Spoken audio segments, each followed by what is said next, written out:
Good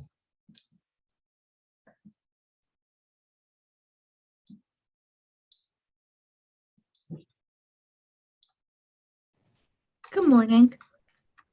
Hello, Stacy. Hello, Barry. Barry, you're muted. Hello. Always the punctual ones. Yes.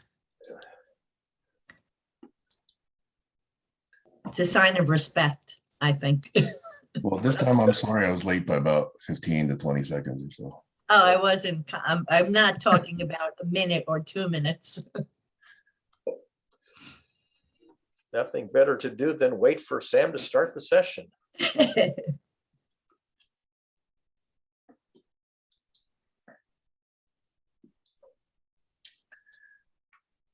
So I saw the video that you sent, Stacy, but I think you sent it on Thursday, and for some reason it didn't appear on my wall until just a couple hours ago. That's I don't know what typical. I sent you. What did I send? I go. It's that woman talking about debate. The TED Talk. I sent that to you? No, it's on the Not, wall. not personally. It's Oh, on I posted it. right. Okay. He said sent, so I thought I sent it to him Yeah. like, hey, Sam, look at this. Facebook takes its own sweet time about notifications. Yeah, and picks and chooses and filters and, you know, all this crap. Right.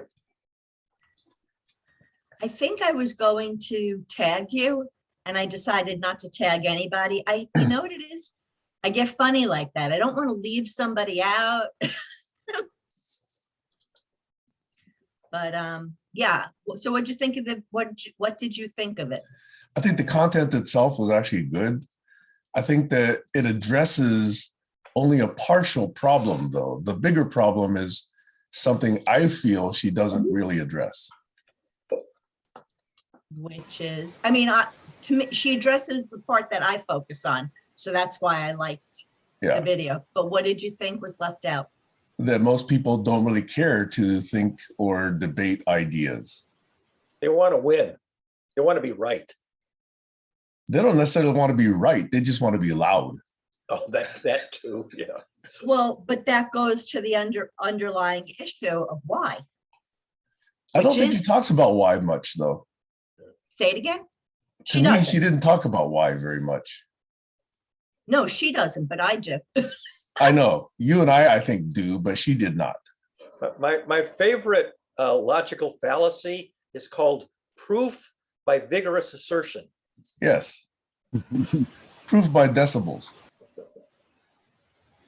I think that many people would really enjoy a good, serious discussion, if the context is the right one. Then I think that the interest is there. But it has to be. I'd love to believe that were true, Glenn. I would love to believe that is true. I think there needs to be a context where there is a trust and a calm and a willingness of exploration and fun.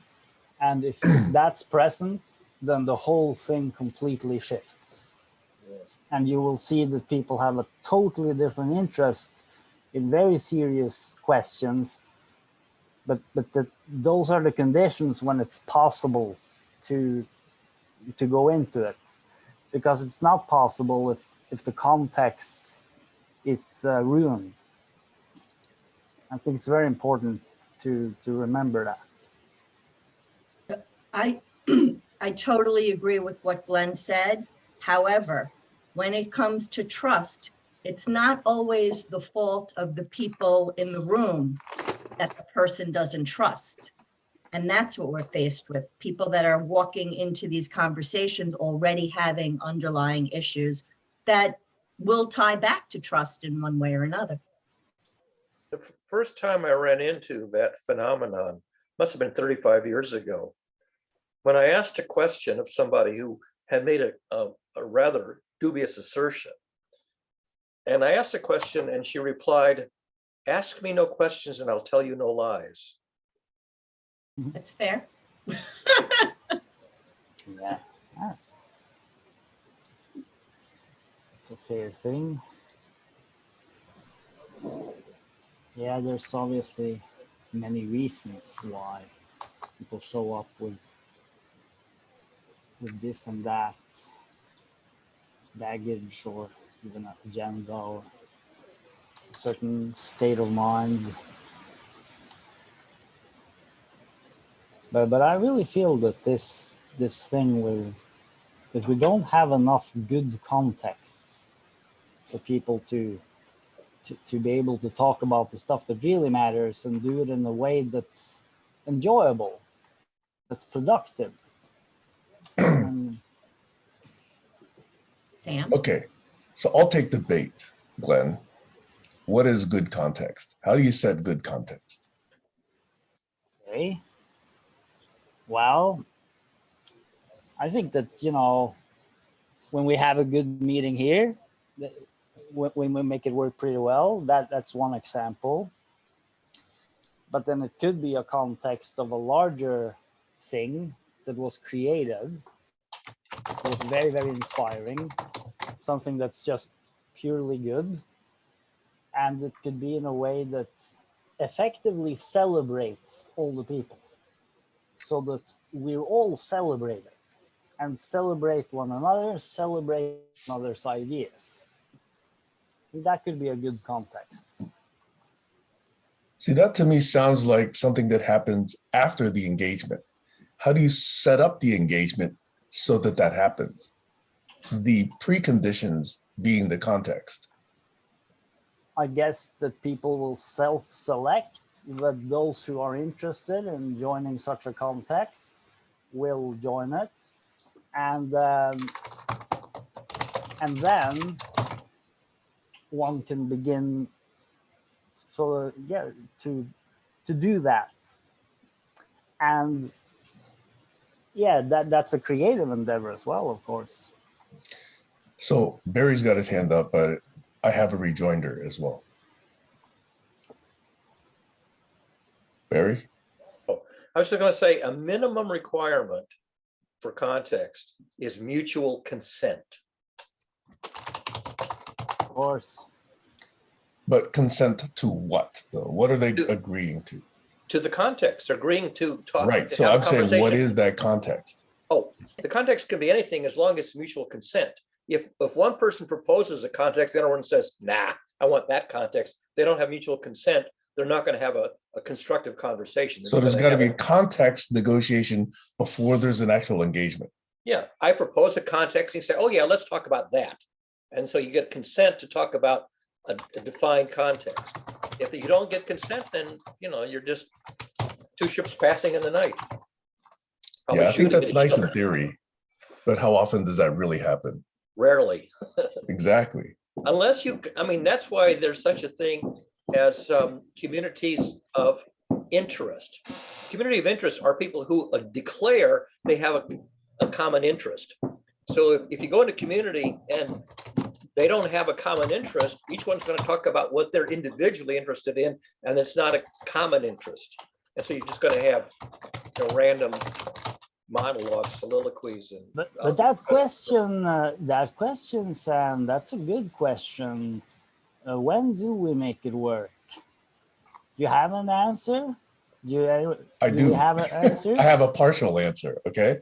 And it's somewhat more specific. I think that you can get this in a number of different ways, okay?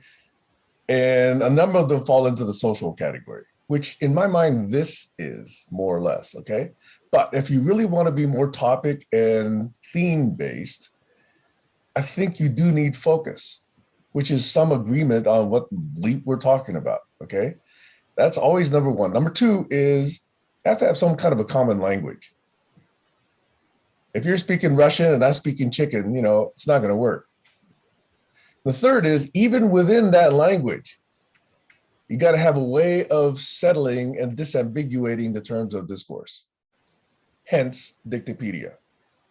Like if I say satisfactory, what does that mean to me? What does that mean to you? If I say debate, what does that mean to me? What does that mean to you? If I say disagree, what does that mean to me? What does that mean to you? And without acknowledging those, without a process of disambiguation on a common language, around a common focus, there ain't no context, in my opinion. It's just like, beer drinking or, just pissing in the wind. So do you have examples of scenarios where you feel that has really worked? In barn raising, not really, because we haven't in barn raising really achieved focus yet. Right. Okay, but anywhere else, do we have examples of success stories? Do we speak about it? Do we Barry? ever even mention it? Yeah, Barry, go ahead. I just got just two items to say. The first item is the best example, which is kind of ironic, is the classical Monty Python sketch on the argument culture. You come in to have an argument. You come in intentionally to have a disagreement or to gainsay each other. So that's a really funny thing because they're agreeing to disagree, but they don't even agree on how to disagree. But the other thing I want to point out is, and Sam will get this, there is a musical genre called a fugue, F-U-G-U-E. And the word fugue is the same as the word fog.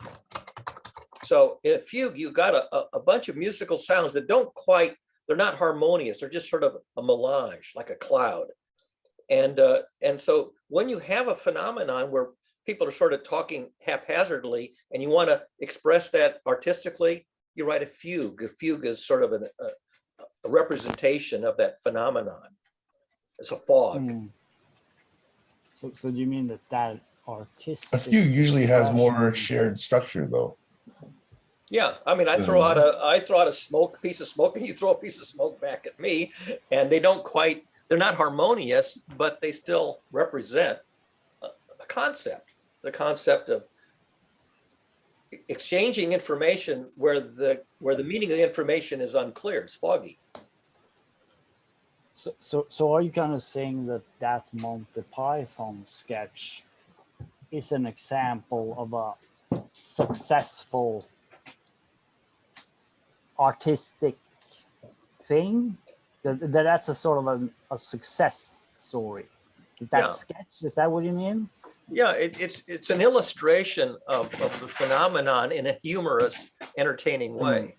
So it sort of makes you aware of it in a more concrete way than you would be aware of it. If you're engaged in it, you don't realize, if you're in a fog, you may not initially realize you're in a fog. You may think you're in the clear. So are we saying that a successful thing then is like a art that's being created? Yeah, you get an aha out of it that was unexpected, but it's nonetheless exactly. So if an artwork is created, that's an example of success.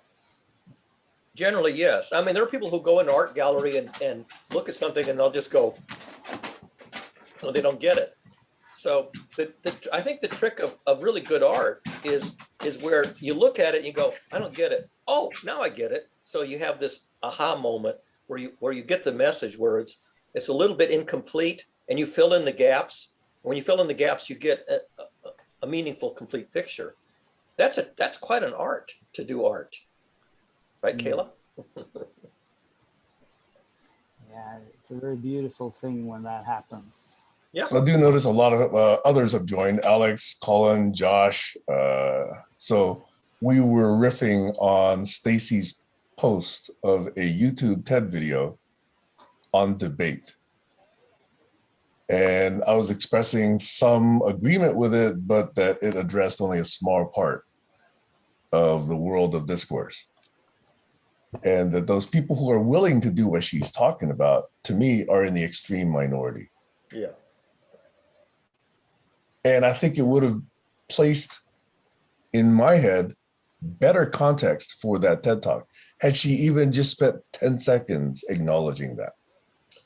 Adversation is more commonplace than conversation. Yeah. And then to bring it back to GCC, it's that I still think we've not really achieved focus here. And a way to disambiguate our terms of discourse and to work out a protocol where we can actually gently work ourselves back to a focus if we stray. And I think we're still trying to work that out. Yeah. Without somebody exerting authority in a moderation kind of a role. You can do it through invitation. You can invite a conversation on a topic and say, if you're interested in this topic, please show up and contribute. But if you're not interested in this topic, please don't come and disrupt it. You know, so you define it in the title of the session. This Right. is a session to discuss, then you define Right. the topic to focus. And I'll cite another example here too, which is I don't find it easy to engage in conversations when somebody comes, double quote, out of left field, Right. introducing 20 or 30 or 50 different terms of discourse, none of which actually map well to commonly understood ways of usage. Yeah. And make declarations about their truthiness, and then don't really welcome questions. Right. That I find almost unmotivating. Annoying. It's annoying. Right. So that has also happened. And I'm also trying to figure out, how do we really want to engage with said, phenomena? I would much rather have a way where, sorry, Barry, I would much rather have a way where we understand that disambiguation of terms is useful in conversation and especially in debate. Okay. And not to just ignore it and assume that everybody knows what you're talking about when you use a certain term. Over.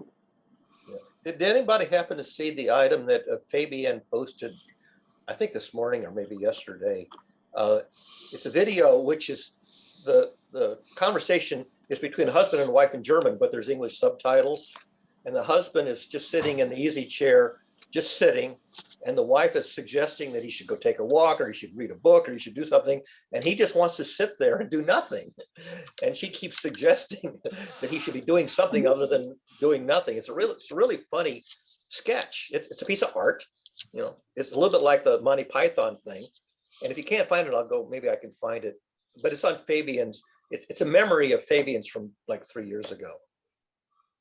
Surprisingly, he's a friend of mine, but it has not appeared on my wall. It doesn't look familiar to me. I only saw it this morning, a couple hours ago.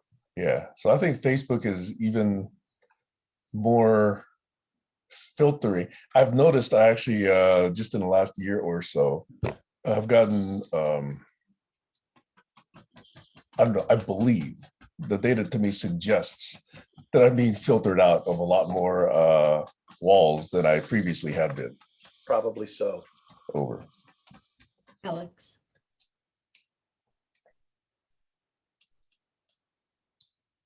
Alex, you have your hand up? Hey, Alex. Good to see you. Yeah, there's varying degrees of focusing. So if we're not happy with the degree of focusing, we can look at that. I used to operate a spotlight, and you can pull a lever and the spotlight will zoom out or zoom into a spot. So even if we're not acutely focused on something, at least we are focusing. We're zeroing in closer gradually to the topic that we're all mostly concerned about. And that's, the top 3 topics over the last year are probably what we should be concerned about. And the other thing that Barry mentioned, when somebody's not doing something, they're actually doing something. I mean, his wife probably thought he was unproductive, but he's actually contemplating, and he was quite happy to remain there contemplating and that's doing something, isn't it? It's maybe non-productive, but at least it's not counterproductive. Over. Yeah, I was interested in that because I had independently posted an item from the field of neuroscience. There's a part of the brain that they call the default mode network. And the default mode network says, if I have nothing to do, if I don't have a task to perform and I'm idle, what should I spend my idle time doing? The default mode network's job is to decide what to do when you have nothing better to do. And so this guy's just sitting there. He has nothing better to do, and he doesn't want to do anything better. And his wife is suggesting better things he could be doing. So their 2 default mode networks are sort of in conflict. That's why this is doing nothing. Yeah, It's I just want to busy take a doing nap. I just want to sit here and close my eyes and literally do nothing, you know, that's, in fact, that's Wonderful. interesting because when it comes to focus, the notion of the default mode network is the competition against focus. A focus is a direction to engage in something constructive and productive that's proposed. And the default mode network says, well, if that weren't present, if I weren't being guided to do something, you know, mutually beneficial, then my default mode network says, well, what would I do instead if that hadn't happened? And so if the default mode network wins, you don't engage with the proposed idea, the suggested activity, like the wife would say, go for a walk or read a book. It has Yeah. something to do with serotonin too, I think. To some extent, because that's part of the reward system. If the activity doesn't produce an emotional satisfaction reward, you're not motivated to do it. And if it introduces sort of the opposite of reward, which is sort of a emotional pain, you say, I'd rather not do that. It just doesn't make me happy. So people sort of, the default mode network wants you to do something that at least doesn't make you unhappy. If you can't think of anything that makes you happy, then it just sort of says, well, I don't know what to do. I can't think of anything to do right now that's happier than just doing nothing. That emotion is serotonin in the brain causing an emotion that's rewarding. It is the reward. Subjective. Yes. We might consider that feeling pleasant. Right. Is that the reward? Is that pleasant sensation? Let's say I you go out and think take a it's, walk, and at the end of the walk, you feel good. That's the reward. You feel good. That's the serotonin saying, oh, I feel refreshed because I did something that made me feel refreshed. But it's experience. You're experiencing a present or absence of a chemical in the brain, a Exactly. neurotransmitter. Yes. Is it any different to an unpleasant experience? How do we judge that? We're making a judgment being made about not that experience was pleasurable. Over. Yeah, I just heard somebody talk about that. I think the serotonin thing is that you're comfortable with just doing nothing. You're sort of just content. You don't need anything. You're just fine, and that it's that kind of state of mind where you just don't really Sam's need hand anything. has been up for a while. Go for it, Sam. See, I'm kind of trying to illustrate a point that Alex made maybe 2 or 3 or 4 minutes ago, which is you can have this kind of focus, or you can have this much focus, or you can have this much focus, or you can actually have this level of focus, right? And in some senses, the director and the lighting guy have to have that conversation ahead of time to make sure you know what scene's coming up, right? Well, when you're not using a script, essentially everybody here is trying to figure out, okay, am I on topic now, or is Sam getting off topic, right? And some people have more patience, some people have less patience. Some people understand the specific focus, some people understand the grander focus, okay? And to each of us, there's going to be a relevance between what I say and what they perceive the focus is.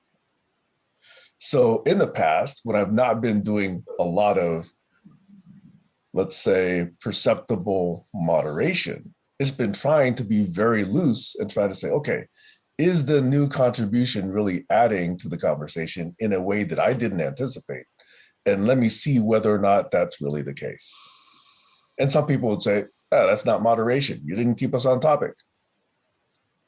And then eventually, maybe sometimes 15 minutes later, oh, I see the connection.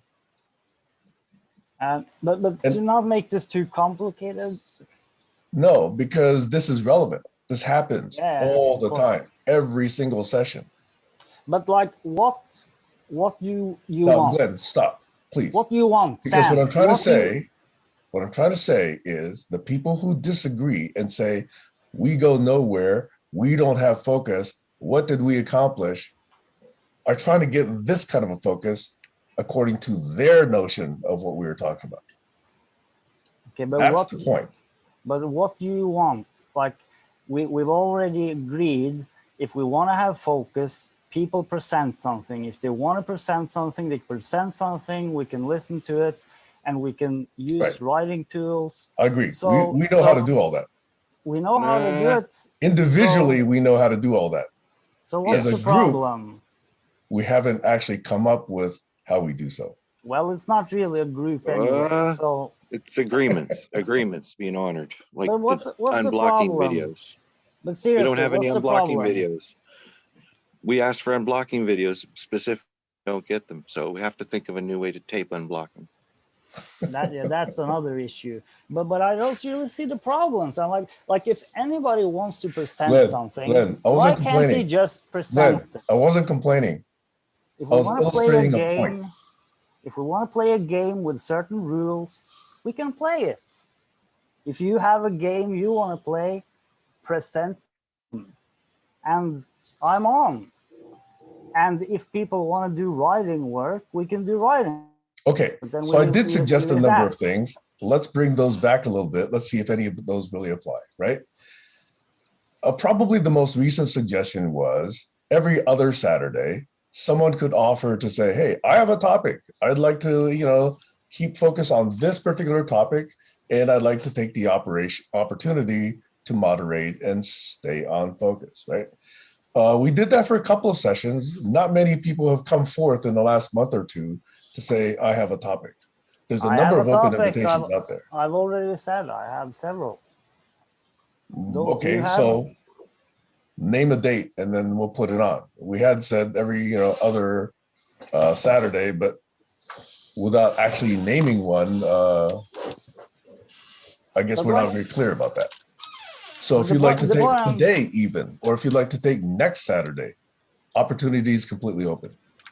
Sure, but the point I wanted to say here is just we can already do that, all of us, at any point. If we have a specific topic we want to bring up, we can bring it up. If we want to bring something up with a just 10-minute thing, we can do that. It's an open space. So if people have initiatives, we can just start an initiative, and those who are interested in it will play along. So Glenn, remind me, what is your specific topic you would like to do on your session? Well, I touched on it earlier, and it was in that piece that I read, which was written by Darren Stevenson, who is a very brilliant writer on Facebook that has some a very important understanding, I think, to some of the things we discussed.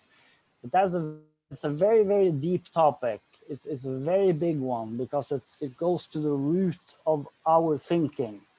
And whether it is the fact that the human beings have, maybe even for thousands of years, been literally in a kind of hypnotic trance, and that our relationship with abstractions has gone completely off the rails, and we're living in a fantasy world within a fantasy world within a fantasy world with layers and layers and layers and layers of conceptions and words and categories and divisions, and that this phenomenon in our interaction with machines, which transmit these signals continuously, these symbols, these words, these images, which we subjectively experience, we don't understand these words the same way.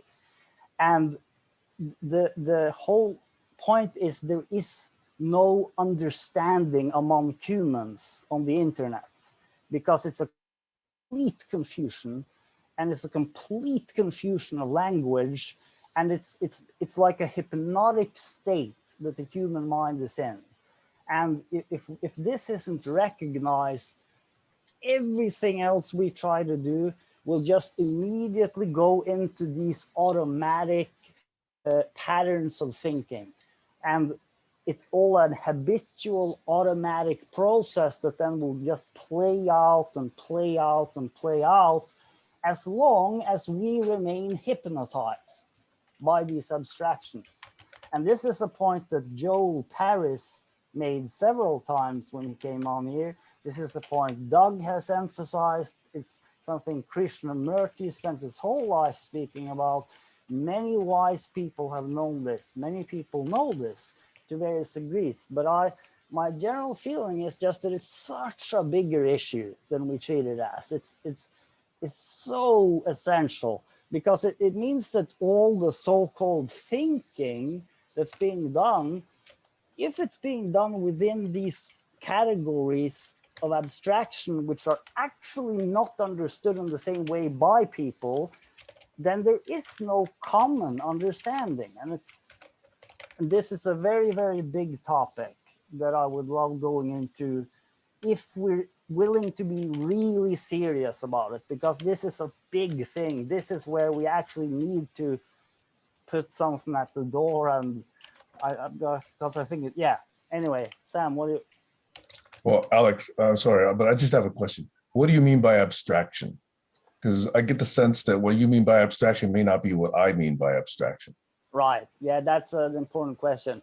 It's like mental representations. It's like imaginings. It's thoughts, basically. It's mental images, categories, and so it's like patterns that we perceive as patterns in minds.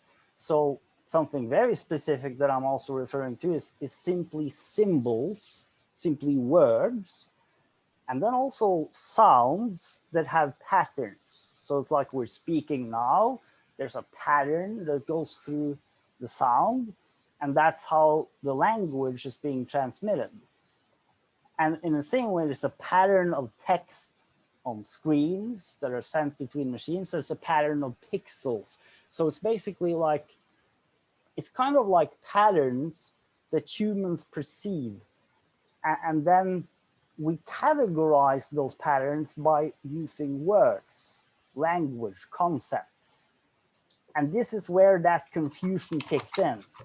Because if the reality is that we subjectively, each of us understand based on our personal experience, then that's the experience that is going to determine what we mean by the words we use.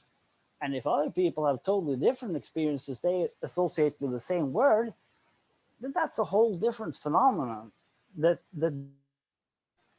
comes up for them when they hear that word. So because of that, people speak past one another because we're meaning totally different things with the same words, and we're meaning the same things with different words. And in many cases, we don't even know it. Yeah. So I think Alex, it's a you very had your hand up, practical but then I issue. have another question. Go for it, Sam. Okay, so my question is, isn't that the context theme that we were talking about before about disambiguation of terms? Oh yeah, that's an important part of it. Yeah, that's very relevant to it, obviously. So We're it's the gonna- topic, it's the language, it's the disambiguation of terms. So I feel that these are kind of, like dovetailing together. Yeah, they go, yeah, that's a good point. They go very well together because I think if we could create the right context, then we could have a disambiguation and we can really be quite clear on what I mean by the words, what you mean by these words, and we can clear up the misunderstandings, and then we can really begin to build a new understanding. Right. So what you were saying about abstraction, and Alex, interrupt me anytime because I know I'm taking a turn out of turn, okay, is what I hear you say is kind of a substitution / symbol manipulation role.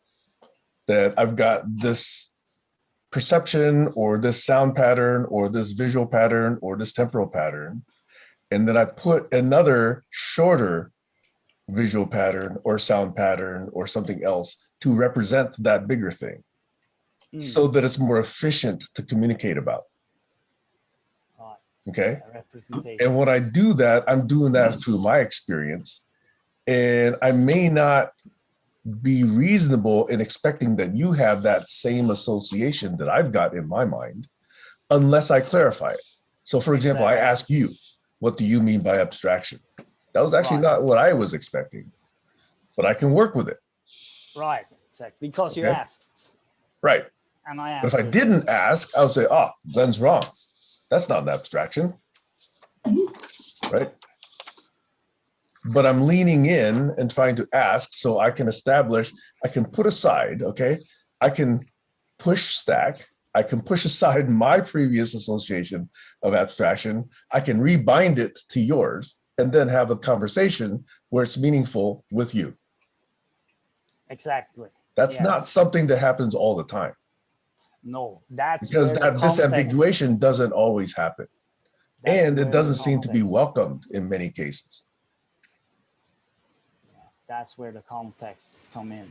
Right. Because That's we why I'm need the saying, right- how do you set the right context?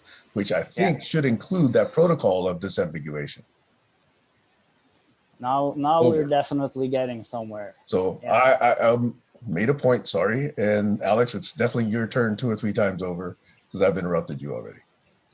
I wanted to reinforce that disambiguation idea a little bit with what Barry said about not being able to find something better to do or being content with doing what you're doing at the moment. And it's about motive when you're in a conversation, especially if the motive for the topic that the people are discussing is on your focus area, is on your agenda, is something you're interested in, then you're going to have a good time at that conversation. If it's not, you won't. There's your disambiguation, personal motive.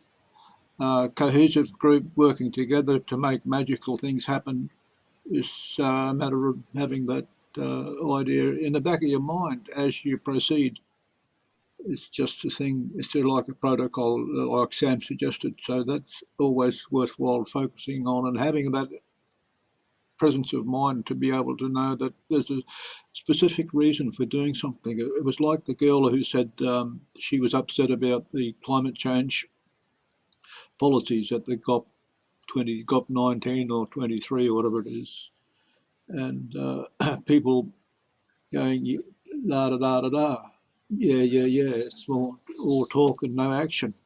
But I have heard recently that there is some good things happening, and that girl was upset because she grew up not experiencing anything on TV about climate change, not seeing any real important news reports or scientific discoveries, just wasn't on the radar.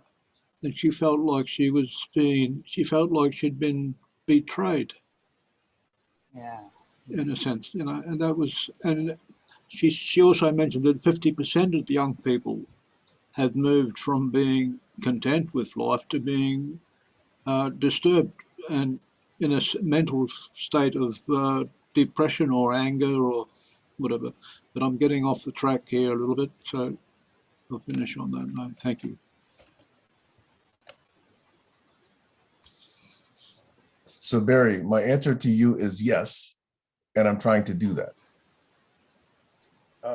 Unambiguate that, because there's lots of antecedents to that.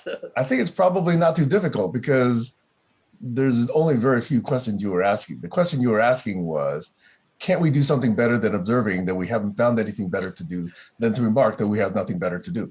Right. And Clearly we can. It's a rhetorical question. Yeah, in fact, I wrote about it a long time ago. I just brought up into the chat something I wrote, must have been 30 years ago. It's called the thumbs up, thumbs down game. And so somebody proposes an activity, and then everybody around the room either gives a thumbs up, yeah, let's do that, or thumbs down, let's not do that. And I point out that there are 2 criteria. One is that would it make me a better person? Would it be constructive and useful to do it? And would I enjoy doing it? So thumbs up means it's a good thing to do and I would enjoy it. Thumbs down is it would not be a good thing to do and or I wouldn't enjoy it. And then there's this kind of vacillation. And so I use this little exercise of the thumbs up, thumbs down game of how does a group of people decide what to do when they're looking for something to do. And sort of the irony of it is that I know, let's play the thumbs up, thumbs down game. So they agree to play the game and everybody throws out an idea and they all do the thumbs up, thumbs down. And of course, they just keep doing that forever because they never get a universal thumbs up. You know, yes, it's beneficial and yes, I enjoy it. They never get that everybody says, it's good and I want to do it. There's always some, incomplete consensus. So I play it forever. Colin's hand's been up for a while. Colin, you want to go? Colin, you're here with us. Go ahead, Sam, if you're in context with Barry. I was going to say something, thank you, Colin, that almost directly maps to what Barry's saying, but introduces a slightly different, and to me, it's actually a relevant and interesting topic. And that is, I ran across an article this week, which actually addressed what is really intelligence and what is really stupidity. And it's an article that I can actually cite because it's in this very well-written article. And he has a way of characterizing it that's somewhat more objective than most definitions that I've seen. He says, if you're saying or doing something and it's good for you and it's good for most others, that's intelligent. If it's good for you and not very good for other people, it's pretty much selfish. He's at the 2x2 matrix. If it's good for other people, but not really good for you, and he calls it helpless. It's an interesting word that he chooses, but he chooses the word helpless. And if it's not good for you and it's not good for most other people, he calls that stupid. I think that's a very interesting way to characterize intelligent versus stupid. So in your game, Barry, I would actually say there's a way to evaluate how you do a thumbs up, thumbs down. Yeah. Is it good for me? Is it good for others? Exactly. Right? Exactly. And Which the I discussion, think is an interesting way to look at intelligence and stupidity. And it's not based on what's going on in here. It's based on the effects out here. So Yeah, thought I I'd like just throw that. in the mix. I like that a great deal. That's actually very close to what I would also consider to be intelligent. That it's something that actually leads to good things in the real world. If it leads to good things in the real world, that's intelligence. My AI is telling me that Colin's got something to say. Yeah. And Colin allowed the me to take a turn out of Come turn on, again. body language. we won't need to hear from you, Colin. Colin's body language is telling me a message. Yeah, thank you, Alex. That's a funny joke. You can't see my body language. You can imagine it though, because you've seen me before. Though would you be correct? Depends on how aligned we are. So yeah, I've been down this road, and instead of being triggered, which is my initial reaction, that I think that we've said this all before. In fact, I think I've said it. In fact, I'm tired of saying these things we're writing down today. But I'm not going to go down that road because I've done that before. Instead, what I'm going to say is I've come up with some tools that I think indicate these principles we're discussing today. I think Sam has as well. I think we do well to hone our tools instead of ask, what if we already have the tools, and I think it's lack of listening and lack of cohesion and some of the things that Barry has spoken about, about being a group of intention. I don't know if that's exact word, so yeah, there's this agreement and agreeing ways to, and one of the first interesting concepts was to come up with is we need ways not only to do things differently, but to disagree better, knowing that we're not going to fully agree. So that's one thing to know going in. I think that's intelligent to know that you're not going to always be able to find that triple win. But I think you should strive for it. And I think being selfish is a good way to not get the win. Not having good listening skills is a way to not get the win. So I would say it just comes down to listening skills and intention. And then hopefully you've got cleverness that can develop tools. But if you don't have the proper intentions and the listening skills, it don't matter what tools you got. So yeah, that's what I'm thinking. And the frustration doesn't help, although it's experienced. I think you should recognize and assert your frustration without making it other people's burden, unless it's very important. And then you want to get right in their face. Yeah, that's what I gotta say. Okay, I'm gonna make two proposals. Let's see if these will fly. One is that we re-embrace our general drift towards appreciating focus. And we find a way to actually establish and maintain focus. And I think that's number one. How, we can talk about that either. I'm saying that's a what that I'm proposing. The second is I'm also proposing that we create a protocol around disambiguation of terms.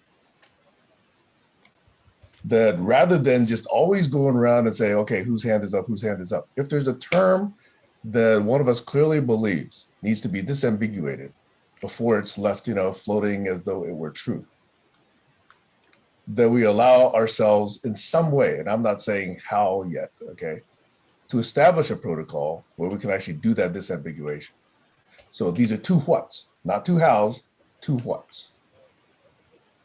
Appreciate and then maintain focus, and then establish and embrace a protocol for disambiguation. Over. I have an idea that builds on that. A suggestion.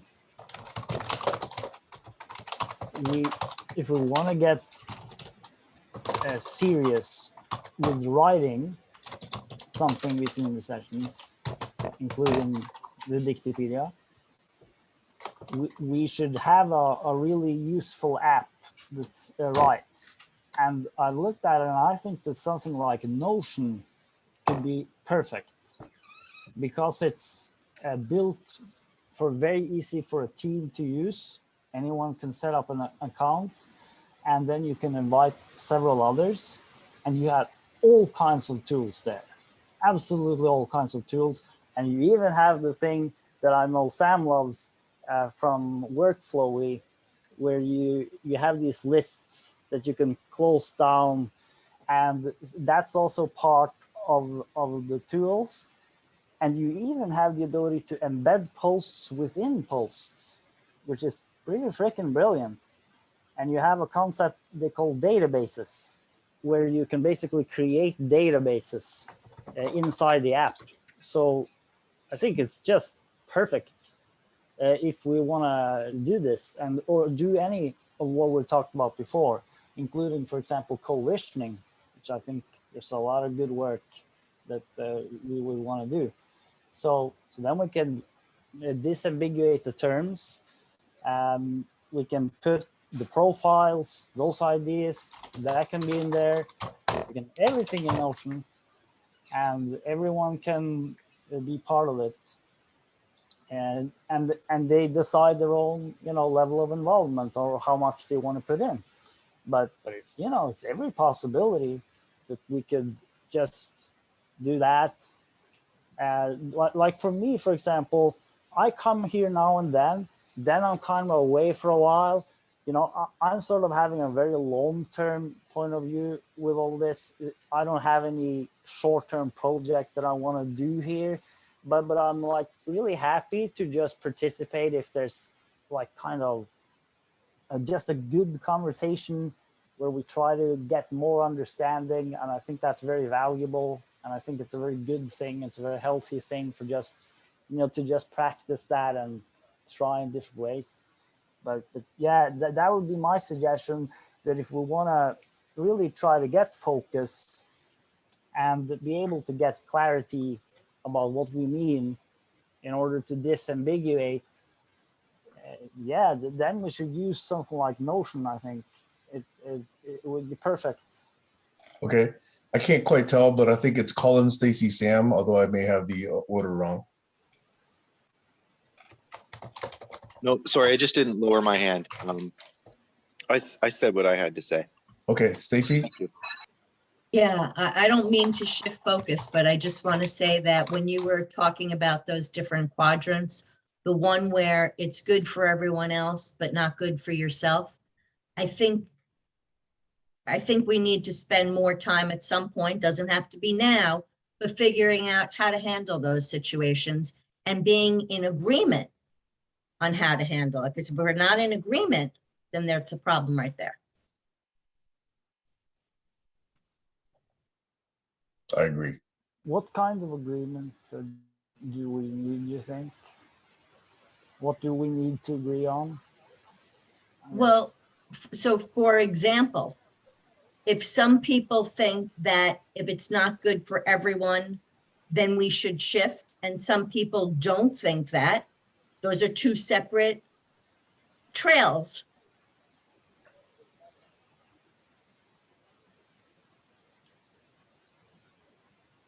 Well, are there anyone that doesn't want something that's good for everyone? I kind of have that impression. Well, yeah, but at the same time, we're human and we have to do what's good for ourselves too. There's nothing wrong with that. I mean, part of the Of course. problem, the way I see it, is that too often we do things that are not good for ourselves because we feel we have to, or we're afraid how it will appear to others. I'd like to get rid of that. Yeah, Utilitarianism. yeah, I agree. Yeah, that's a good point. Well, I think it was an interesting selection of words that this fellow who wrote the paper didn't use the word altruistic in that other quadrant. He used the word helpless. Yeah. Hmm. I'll be the sacrificial lamb because it'll be good for the tribe. The tribe will survive even if I don't. And it's more important that the tribe survives. The sacrificial lamb. Well, one way or the other, because like either way you lose. It's helpless, because if you go in one direction, you're betraying yourself. And if you go in the other direction, you may get annihilated. But like, That's your but this classical is, dilemma. but this is like, Classical hero drama. but I just want to flag, this is one of those places where I feel there is a kind of confusion in the way we habitually think about these things, because there's this weird idea that there has to be a trade-off between my personal well-being and the well-being of others, and it's such an ingrained idea in large parts of our culture, and it just doesn't hold scrutiny, because if we actually look at the moments when a person is most happy, this is the moment when their interactions with everyone around them are most positive, and when they really feel that they do contribute something to others. And people who don't have that feeling, they don't have access to that degree of happiness. It's just not, because it needs, so yes.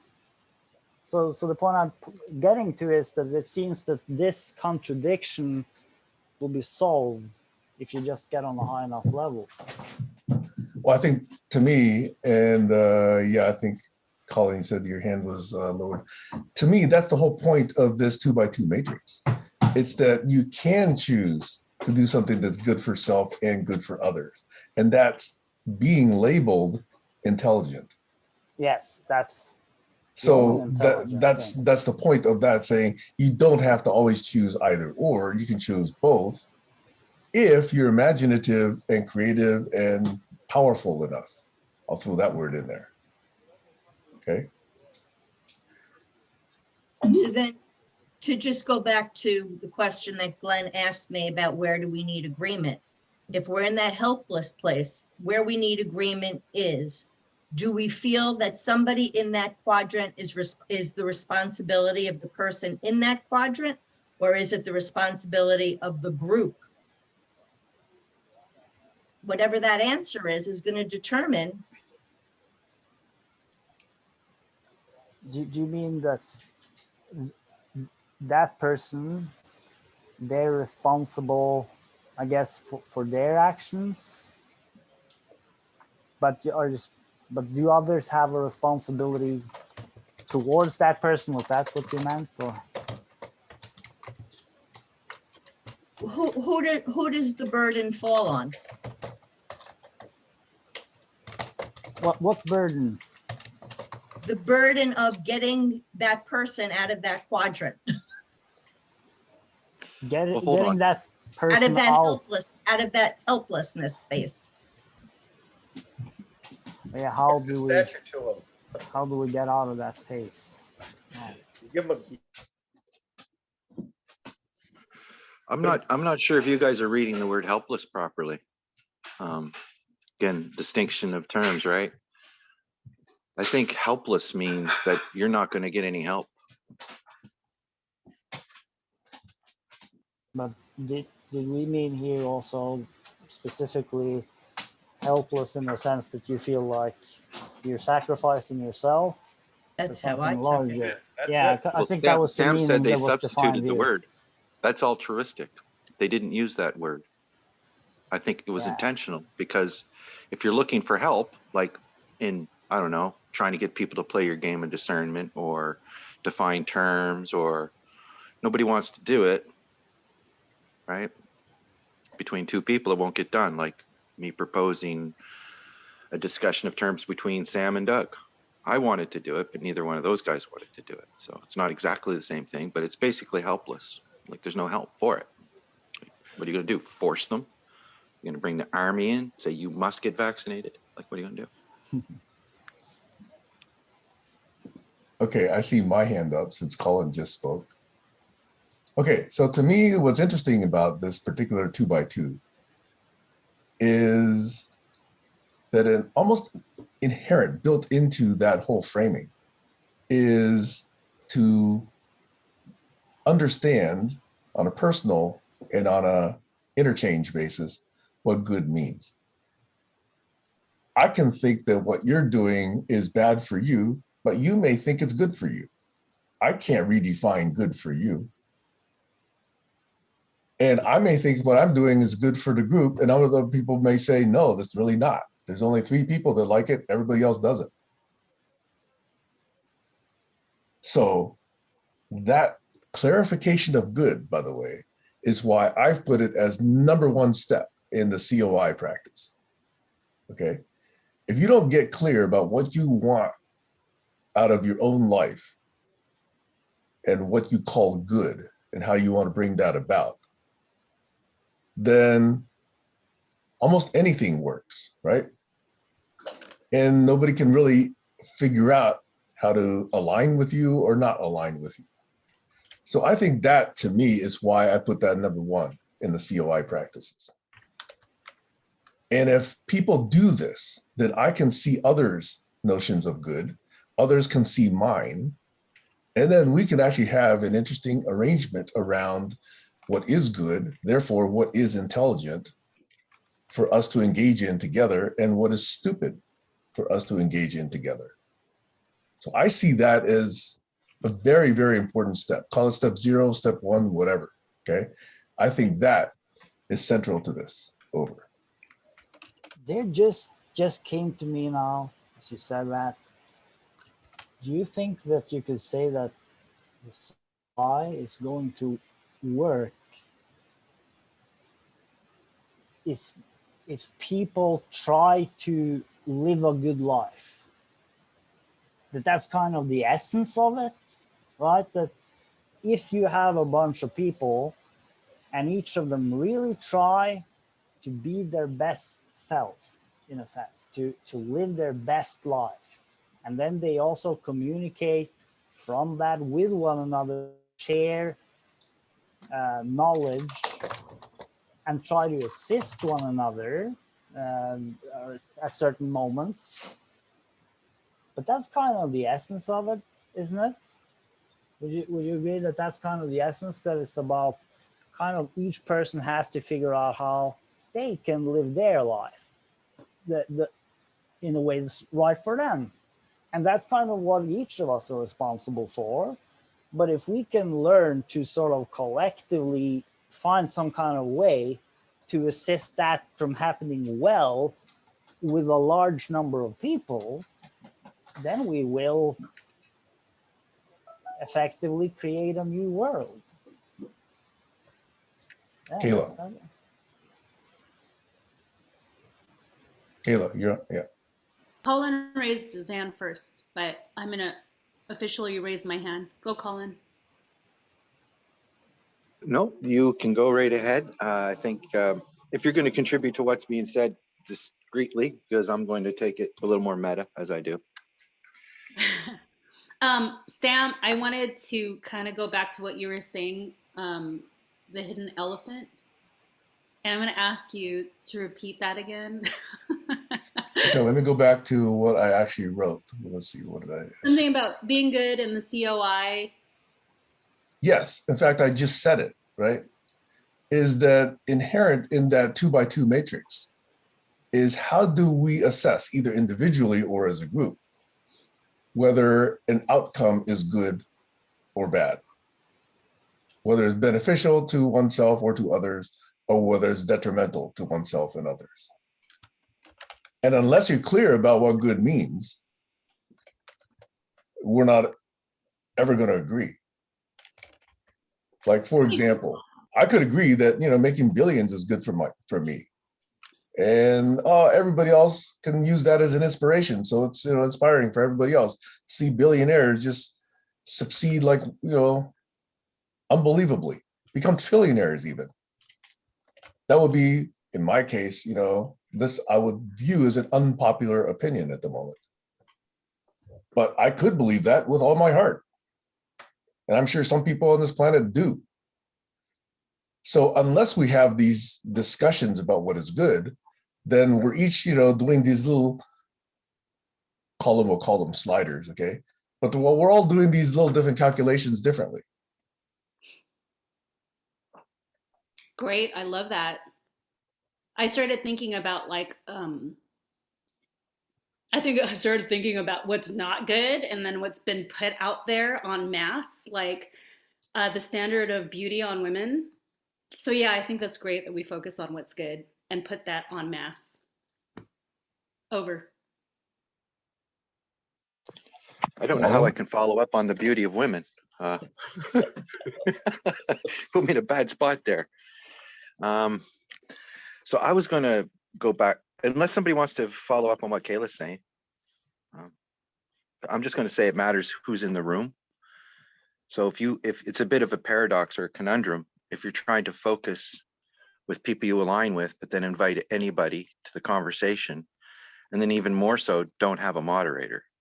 It's like we're asking for the impossible here. And that is one of the things that tempers my frustration, knowing that we are trying to do things differently, and that anger and force, I don't think is going to work, which is a common tactic of the past. So maybe we're filtering that out, and we actually have to listen if we want to do something. And then again, I think it's also the people who are involved and defining terms, learning to disagree better, being able to help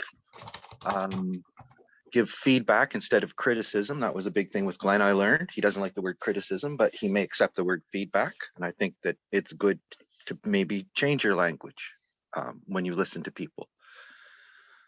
And I think it's also good to call out the people who are actually blocking things. And they may not be intentionally blocking things. So you should do it kindly, but if they don't take it kindly, then you have to go to a filtering mechanism of some sort. You can't work with everybody, especially when they're going against the grain. If you can determine it's against the grain, you got two choices. If you think they're a stable person, then you can tell them you think they're going against the grain. And if they're not stable, you just kind of ignore them because you know what's going to happen. So you get all kinds online, basically. I think this is a pretty good group, but I think there's been a lot of things said repeatedly, and I think we like to talk more than we like to do this stuff. And I don't know. I kind of use Barry as a barometer because he came in hot and he was looking to do stuff, and I'm kind of, he gets tempered. Like, what is that temperament? And other people too. Yeah, go ahead, Sam. So, okay, Colin, in response to your statement, I may trigger you because I'm going to repeat something yet again. This is an experiment to see whether we can actually do a peer-to-peer co-creation of a set of protocols where not one of us has to have special powers. I think that's what I said. But I'm repeating it because, you know, you're expressing some frustration around that. No, I'm expressing tempered frustration that I give credence to the idea that it's even more difficult than it normally is because we're not using old school tactics of power over. Right, specifically. Yeah. But I do think that if we were able to do this, then I think we would bring a different dynamic to the way we could scale this. Now, I don't yet believe myself that it's impossible, but I haven't proven that it is possible. But that's why I'm engaged in this right now. So can I put a quick break on this particular thread of conversation and ask Heiner, who has just joined, to give us a COP recap, a COP26, and whether or not he was able to take a selfie with a Greta? That would be awesome. Yeah, what's happening? Heiner. Big meeting, Heiner. Bist du You're zurück muted. zum Hause? There you go.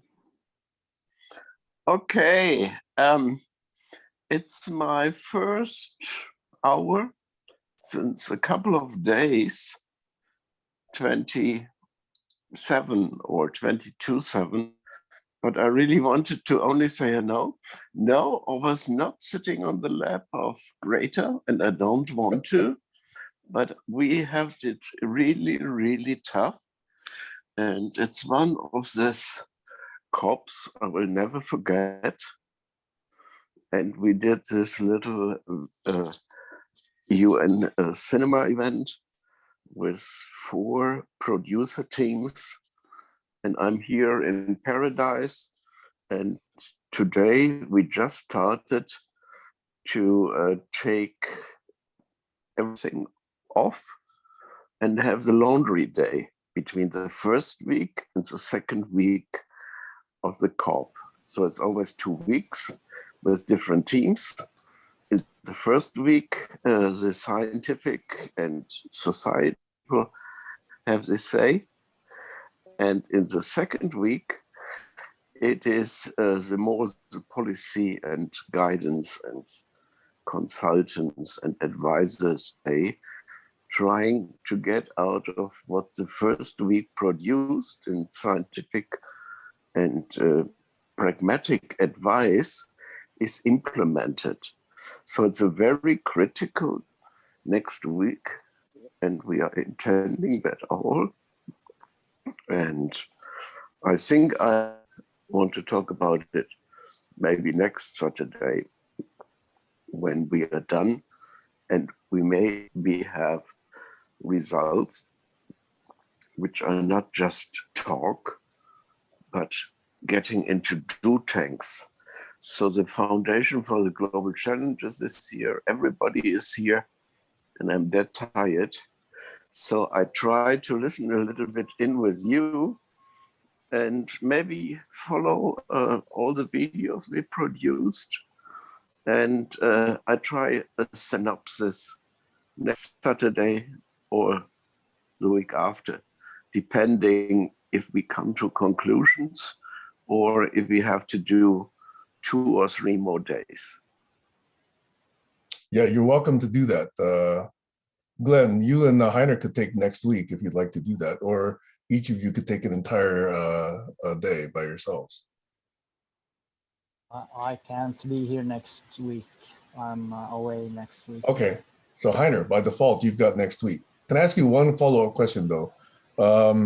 You said that the GCF people were there. Did you get to talk to them? No, not yet. Did they talk? Did they present? No. I heard about the agreement to protect the forests. That really sounded very hopeful. That they have at least an agreement there, because I think it's so clever to, you know, take care of the forests, because it offers so much good for people and for nature and the whole ecosystem balance.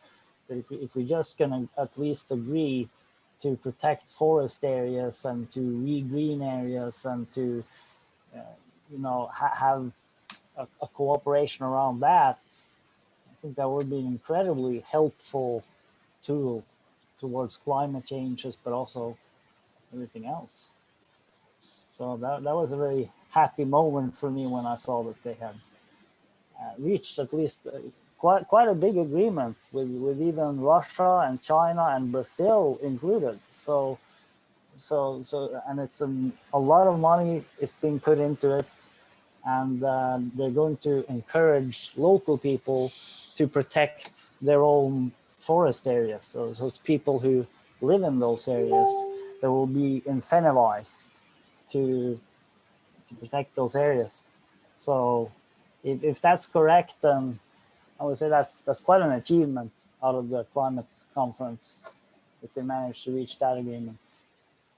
Well, Glenn, you are really there. It is, but it is only one little aspect.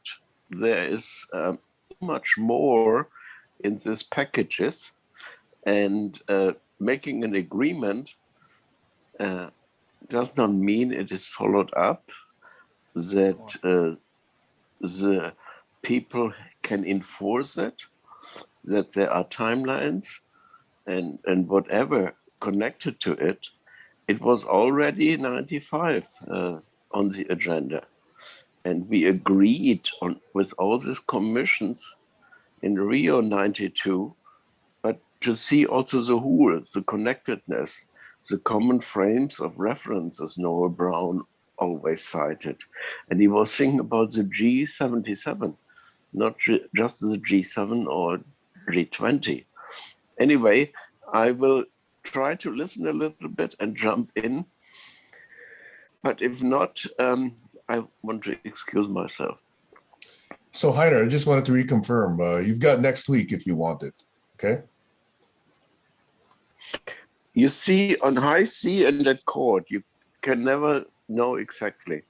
I don't know if that is already when we are going with the youth and the bikes back to Luxembourg, or if we are still in negotiations. I might be here, and some of our team is already leaving. So I can only say maybe 50-50. That's fine. But you see, I'm driving with Jörg if we are on the way back by car via London to Luxembourg, that we might even have a joint call with Jörg. And we have always people who drive us. So it's very nice. And I think the bandwidth and quality of Zoom nowadays is good enough, especially when you're crossing the channel and going into the Netherlands, that you can even do what we tried with Fleming 2-3 years ago, to really roaming around town and live traveling. Okay, Heiner, let us know when you have your plans more firmed up. Keep up the good work, man. It's awesome work. Always try about an alternative, and then I will see if it's possible or not. Okay. In the meantime, let me just say that I made a proposal that we actually take two positions. One is that we re-embrace focus, and we actually try and come up with how we practice that. The second is that we come up with a protocol that we can all embrace for how we disambiguate terms, so that we can actually either clear up misunderstandings or disappointments. So those are the two concrete ones that I proposed today. And I'm hoping that by the top of the hour, we can have some agreement on both of those as far as how. But the request was that we at least embrace the what. Over. Alex, your hand is up. Yeah, there's an old secret to marketing and education, I guess, and goal setting, and it's about a person making an agreement. The old saying, the old secret is that 1 + 1 = 2. If you make an agreement with somebody, suddenly you're 50% larger all of a sudden you're twice as big. You know what I mean? There's two there instead of one. So that's the secret to making an agreement. A successful agreement is getting that second person on board, and ensuring that they understand what this agreement's about. In other words, being your capabilities at blueprinting and explanations, all that crazy stuff that goes into communications, communication skills. Some of us are better at others. That's pretty obvious. Our dictation, our typing ability, all that's involved. Everything encompasses a whole dynamic. So when you think of it as an art form, if you can dance like Kayla, she's got that art form to express, to put that expression across, and the audience is appreciating that. If you do it with poetry, comedians do it with their humour and intellect, and musicians do it, of course, with their musical ability. So artists and musicians and comedians, this is a special group of people who are volunteering to put together a segment for the GCC. Now, Colin's got to organise the show. Colin's got to organise the video graphics and do the background work, because he's the tech guy with the sliders, and he'll get his instructions from somebody like Barry and Sam, and inspiration from people like Glenn and Joshua. So I'm going over the gambit, and I'll shut up now. Over. So I like something that you reminded us of, and I'm speaking because I don't see any other hands up, Alex, which is often, many times, the leader is not so much as important. Whoever, proposes an idea is not as important as the first follower. I've heard that term. So first follower, the first one to sort of support a new idea, is what gives it momentum. I just wanted to, bring that idea and say thanks for reminding us of that. Mr. Court. Yeah, I just wanted to pull off of my bookshelf a couple of books. Many years ago, I was interested in the problem of how do you get to an agreement with people that you're having difficulty getting agreement to. And I came across an expert on the subject. His name is Karras, and I have two of his books. This one's called The Negotiating Game. This one's called Give and Take. And the one I was really looking for was, I think, the first book he wrote on the subject, which is called Getting to Yes. He's famous on in-flight magazines. Yeah, you could take this stuff and boil it down to an article. But this notion of getting to yes, learning how to negotiate, how to do give and take, and how to get to yes, it's an art that is sufficiently subtle that here's a chap who made a whole career out of writing books about the phenomenon or the process. And maybe that's what we have to do here. Maybe we have to learn how to negotiate, how to do give and take, and how to get to yes. Well, Barry, which do you think art is older, that art or the art of prostitution? I would say the art of the material in those books is older. Not enough of an historian to answer that.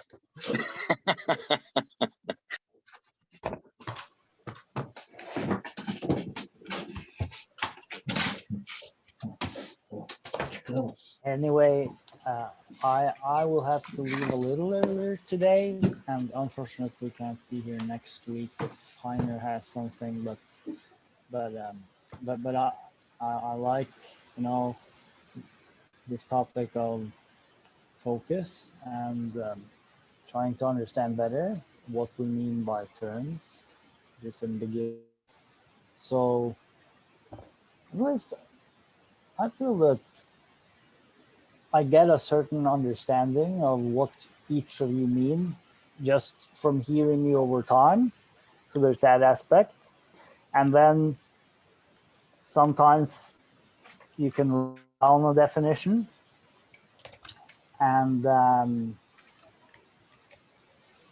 if we want to do more of that, then I do think that maybe that tool like Notion could be an interesting thing to consider. Yeah, that's kind of, I guess that's a practical thing that comes up for me if,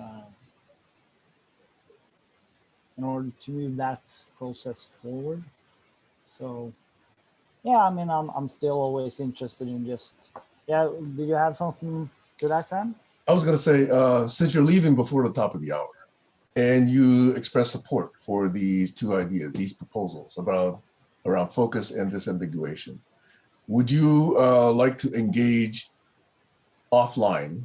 And I would prefer Zulip, but I'm willing to do Facebook Messenger if that's all you got.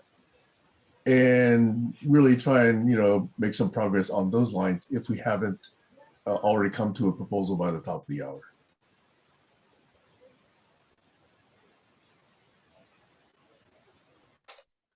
Yes, apart from the fact that Zulip for me doesn't really, there's no point, I feel, because it has a restriction on the messages.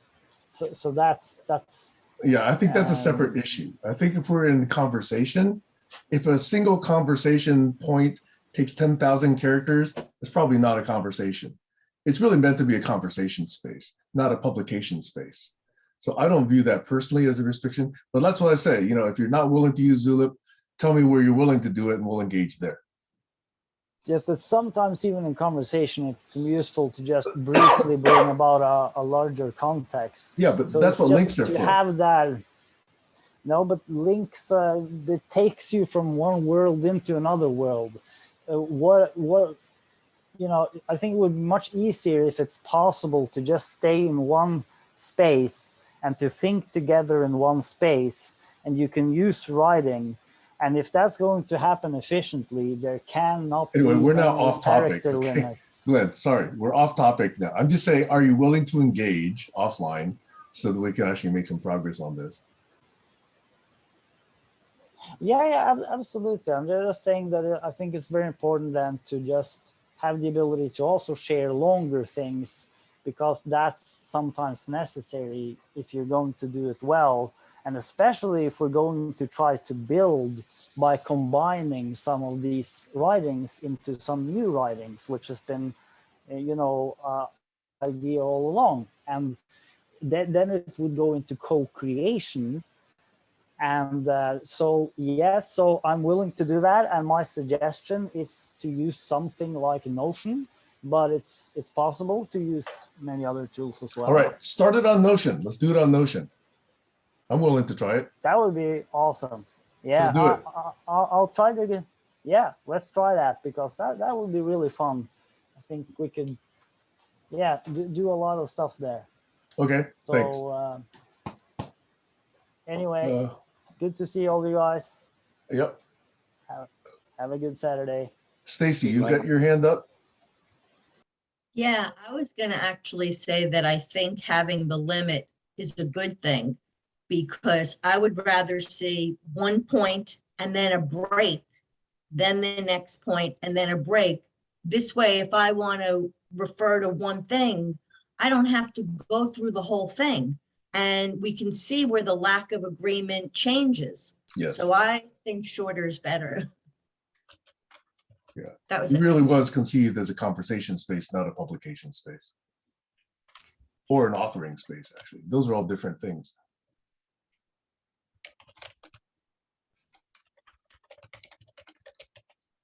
Josh, you appeared for a second. Did you want to contribute, speak?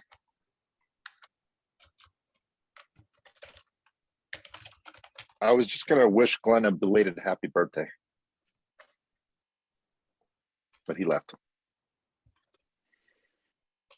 That was the baby. Happy birthday. That's a suggestion that if you haven't got a very good point to get across, it's going to take you more than 30 seconds. Otherwise, you're in a dialogue. You're professing a thesis to the audience. That's bullshit. What was that? I don't agree with that. But I think I heard that's Usually I keep my bullshit. mouth shut. I should just keep my mouth shut. If you know what the point is you're trying to get across, you should be able to use the correct language and words and do it in less than 30 seconds. Well, how about the superposition of nuclear physics? Well, there, I know you we're got not that- talking about that here. How about you how got to that- agree on something? You got that across in 3 seconds. Oh, I don't think I got it across. I've introduced the topic. Yes, well, that's a different thing, isn't it? Actually, that's Just very making a important. point. Making a No, point and introducing a topic aren't the same thing. I think introducing the topics could be more important, so you actually are talking about the same thing. I could introduce the Encyclopedia Britannica. Okay, That's I'm not a curious topic. what each of you is attempting to do at the moment. I'm attempting to disagree with Alex's simple assertion that everything can be said in 30 seconds.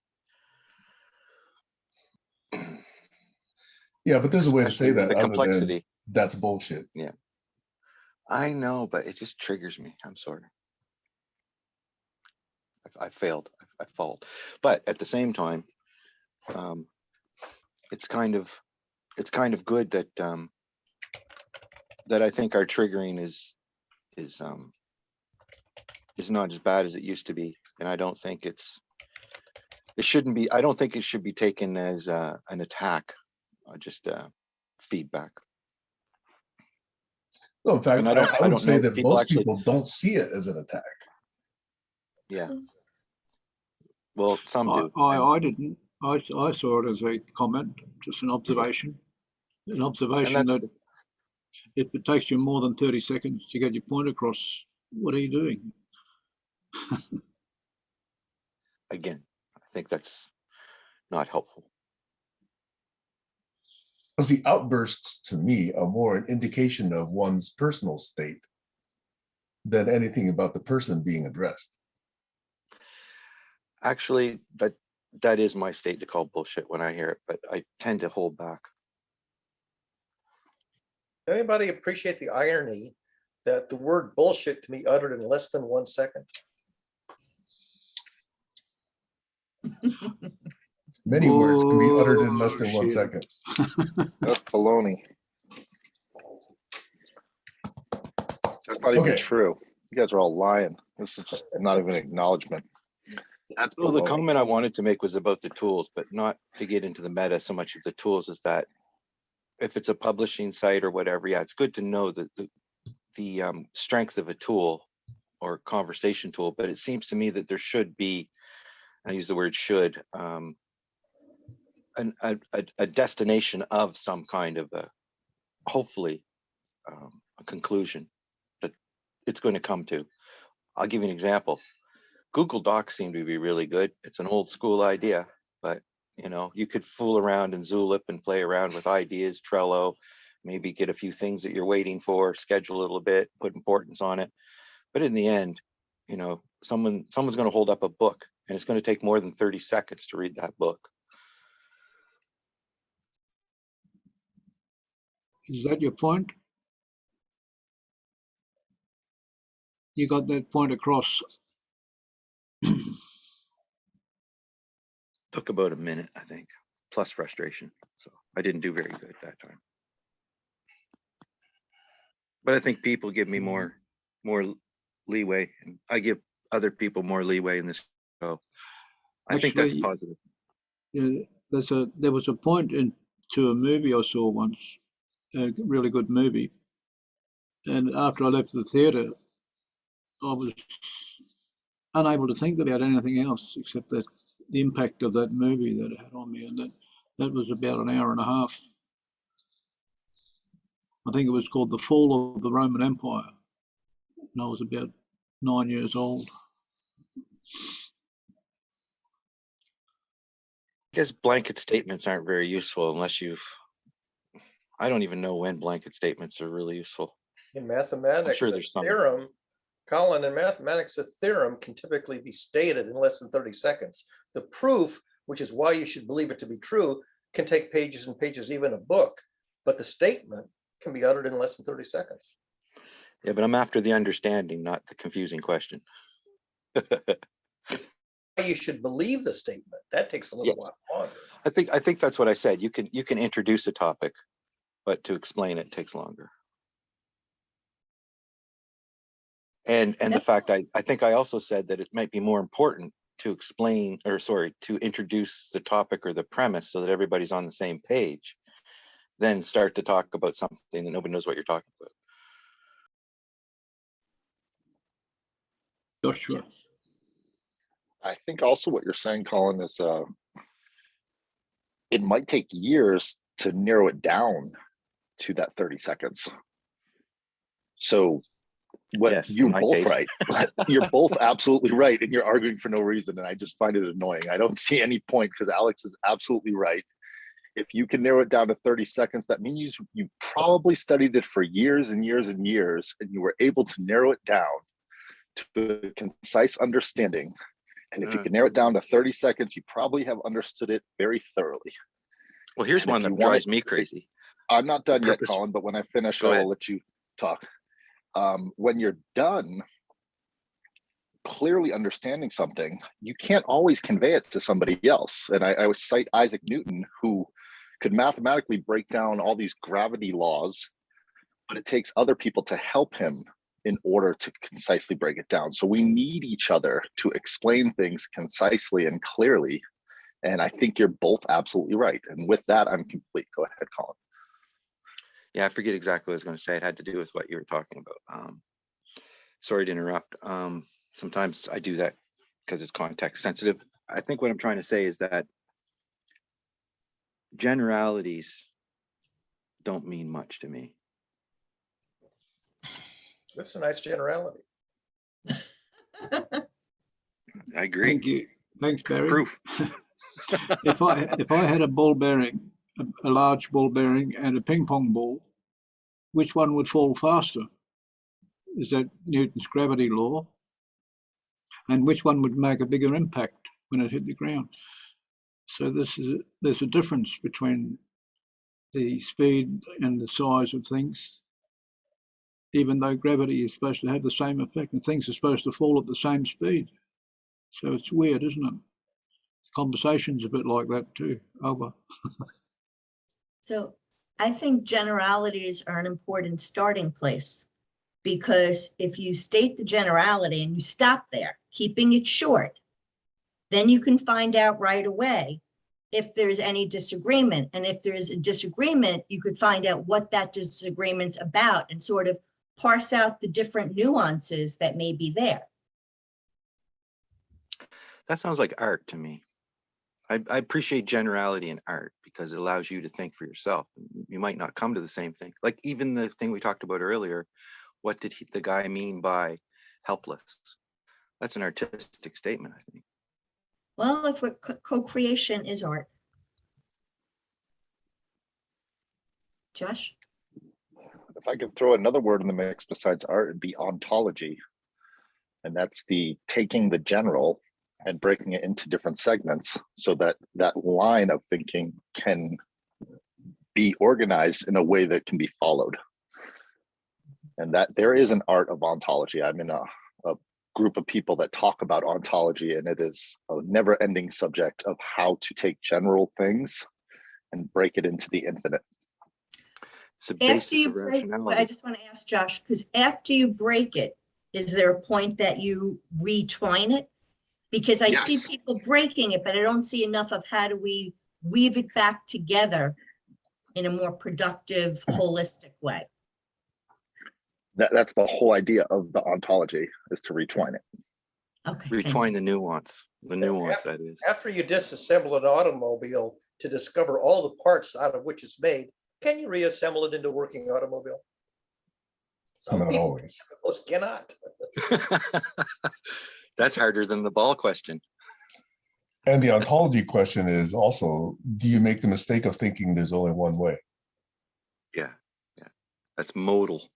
How many modals are you going to put together? Well, going back to the ontology, I think that's the importance of bringing in those marginalized voices to see what was left out in the first place.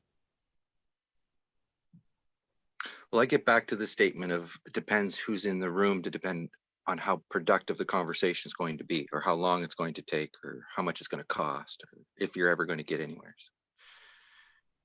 It's an art. Heiner's Well, hand is up. Isn't that the whole point of trying to maintain focus and to disambiguate? Is so that we can make it as meaningful as possible to as many people as possible who are participating. Yeah, the game of discernment, yes. Can I suggest that when this girl said to me, who's going to pay for that? When after I made the comment that we needed these shades in orbit above the North Pole and South Pole to save the world from the calamity of approaching catastrophe with climate change, she said, who's going to pay for that? And I'm thinking back on that event, and I should have said Elon Musk. And about 8 of his friends who are also in the aerospace industry. These billionaires have got so much money, it's unbelievable. So reusable rockets and nanofibers, graphene, solar shades, just thick enough to block enough sun to help us get over this hump that is going to give us this window of opportunity to bring down the CO2 that's in the atmosphere now, because it's got to come down by 100 points or something to get back to 1925 levels. Otherwise, we're kaput. Over. Heiner, you're muted.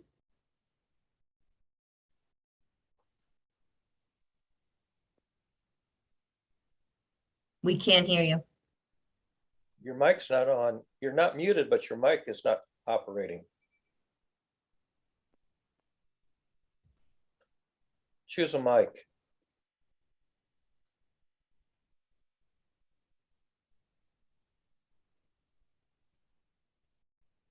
Now you're muted.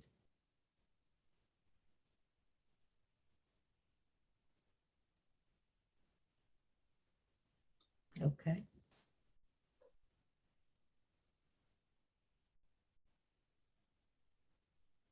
We've got Thursday and Friday to use if we want to make a Zoom session for a deep dive on anything at all.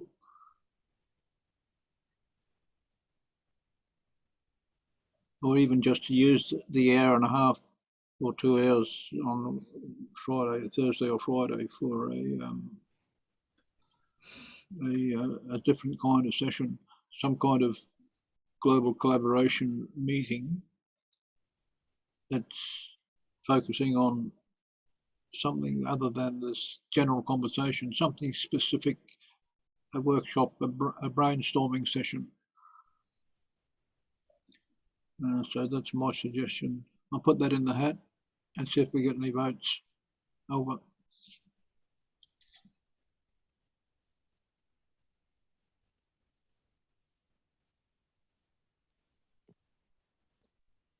Reminds me of Glenn's visioning suggestion that he put in the hat.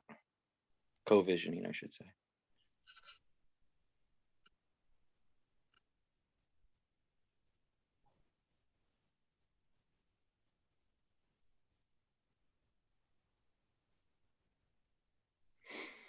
I think what I put in the hat was more structured meetings depending on the context of the topic. And I think Sam is kind of doing that in certain ways anyway, by offering people to speak and do it their own way.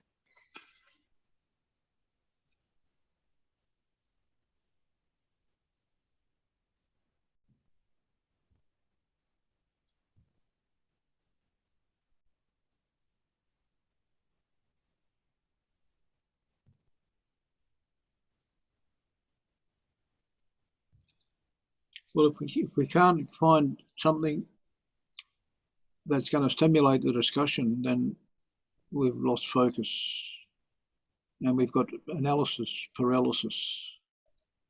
So I think being a generalist, I would say that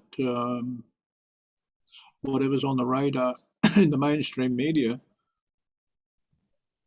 could be something that gives us that impetus, that gives us that input we need to get a subject on the burner, something we can warm up and all agree on. And it's important to have somebody disagreeing, like Colin suggested. Yeah, and in the feedback, I think we do have to have patience. And I think we have different views of why we're here. People have different skills. They say to a carpenter, everything looks like a nail, right? So I think there's been a bit of a premise set, or you could say a principle, that it's up to each person to bring what they have to share. It's not necessarily a group effort, but effort within a group. And I think effort is the key word there. I had a dream last night just before I woke up.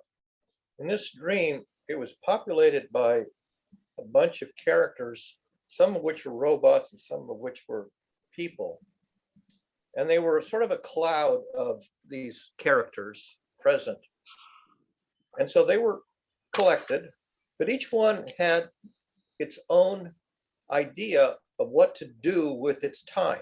This is where this notion of a default mode network came to mind this morning, because each of them, having sort of being in their own space, did their own thing. Each of them was doing their own thing, whether it was a robot doing its robot thing or a human doing its human thing.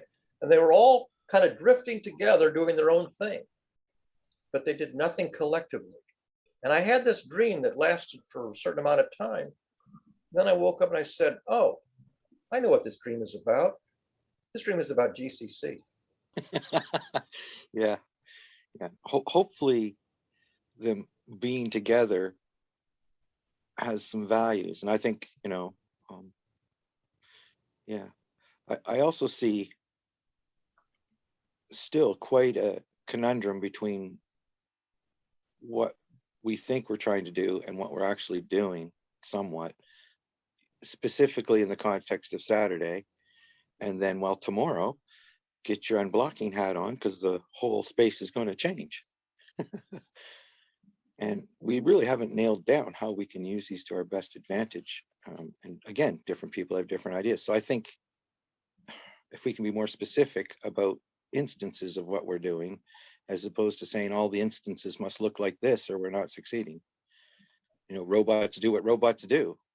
So Glenn's going to have a day, Heiner's going to have a day, but I think the thread is global challenges. I think Tools Doug has do dropped. what tools do. Yeah, I think Doug has dropped that, though. He's no longer about global challenges. So, but that's okay. He can call it whatever he wants, right? That's what robots do. I still think he's giving to the world in one way or another.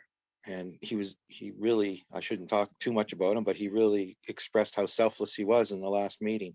It'd be nice to have a recording of that. Check and see if Heiner's mic is working. Is your mic working, Heiner? We don't hear you if you're We speaking. can't tell if we can't see his mouth moving. Yeah, just interrupt when it works, Heiner. Mine's working. And I'm thinking about the power of one, how most great things, great collaborations that have occurred in the world, even great corporations, all started with one person idea. So the secret to momentum for any idea is adding another person to the scheme, getting another person interested in your idea or your hobby horse, and that way you've done something positive for the effort. You haven't you've been able to convince another member of the tribe that it's a good idea worth pursuing. Otherwise, you need to change. I've got to change the plan. If nobody's interested, it's not a good plan. Or change the group. But that was a really good 30 seconds. There's a Broadway musical entitled Do Your Own Thing, and there's a song, the title song, Do Your Own Thing, and it's sung by one of the lead actresses.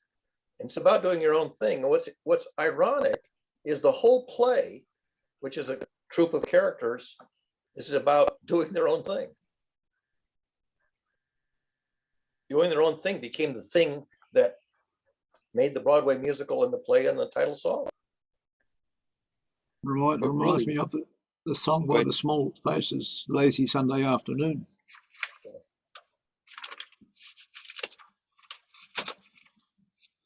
Close my eyes and drift away.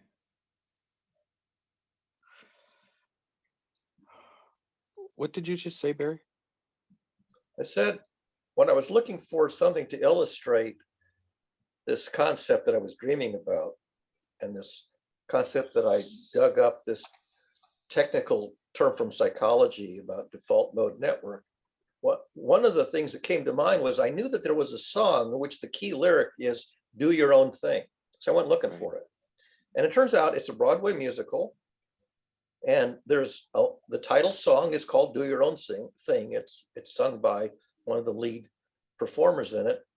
And the notion of doing your own thing brought all these characters together to produce a Broadway play, a musical, and a hit song called "Do Your Own Thing." They were all singing about doing their own thing.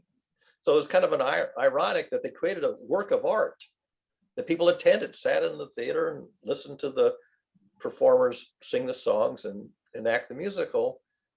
And each of the characters in it was doing their own thing and singing about doing their own thing. Yeah. Some contexts you can do that. Sometimes you have to work together because you're trying to keep, bail the water out of the boat, right? So your own thing is to save your ass and bail the water out of the boat. So everybody's working together. But It was I would meta. think in the sense of Talk about art going though. meta. Yeah, well, in the sense of the art though, what you're talking about, this do your own thing stage presentation, I bet you those people were fairly talented, or at least good at doing their own thing. They were Broadway actors, Right. music theater actors. Let me underscore that. And somebody wrote the play, wrote the lyrics, and composed the music. So on that level, they were all doing the same thing. They were doing musical artistry. So if we went around the room, would be after 4 years or 2 years or a year, depending on your participation time, do we know, or do we have a feeling within 30 seconds of what it is we think we should be doing here? Yes. Saving civilization from going to hell in a handbasket so that children and grandchildren of our generation have a world to live in. Yep, I call that with coexistence principles of fair conversations. Go ahead, Alex, your turn. We're peeling the layers back so we can uncover this thing called capitalism. It seems to be necessary for corporations to make profit for their shareholders, but for the general people who aren't shareholders, the general public, it seems to be having an effect on the global resources and causing disruption. More public ownership. Okay. So if we focus on peeling back that blanket to reveal what the root causes of the global issues, then the corporations have to take note. And some of them are changing. There's B corporations. They're not working for the interest of their shareholders. They're working for a bigger interest. Yeah, they're working for the interest of the global population. And when Tyra and Anna were here, and William Charlton was here, we were working on this SOS thing, and part of the testing of the design was asking people, what they thought the value of the GCC was and why they were here. And some people are here to do something, but some weren't. Like, I don't think Tyra was here to do anything. And Anna, she was here for just connection. So, you got to take these things into consideration. And Stacy was somebody who was trying to take all those things into consideration and play some what if games to say, what if all these people were to work together, what would it look like? Right. So that was another approach. Looked like my dream this morning. Yeah. Mine's the journey map, right? It's a template anyone can put their own milestones on, and it's just basic iteration of education and where you're going, what you're doing, who you're doing it with as you proceed through the years. You can actually put it on a map and people can look at it. It's possible. And then there's the conversation map, which is much more difficult. Me and Barry poked horns on that one. It's a hard one because it involves a theory of mind and all this stuff, and filtering people out, and shit like that. Look up in the sky and look at a cloud. The cloud is composed of individual droplets of moisture. Each individual droplet is doing its own thing. And yet there it is, it's a cloud. Just How about you, Josh? You got a 30-second. Oh, Sam's back. Guys is here. Okay. Maybe Sam wants to moderate. I just thought it'd be interesting to do a 30-second around the room to see if we do have a bit of cohesion yet. Acknowledge what it is we'd like to do. Filtering people out to a slippery slope. Out of the kitchen while we're trying to cook, basically.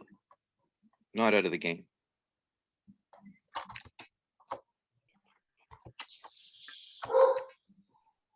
Hitler wanted to filter out the Jews.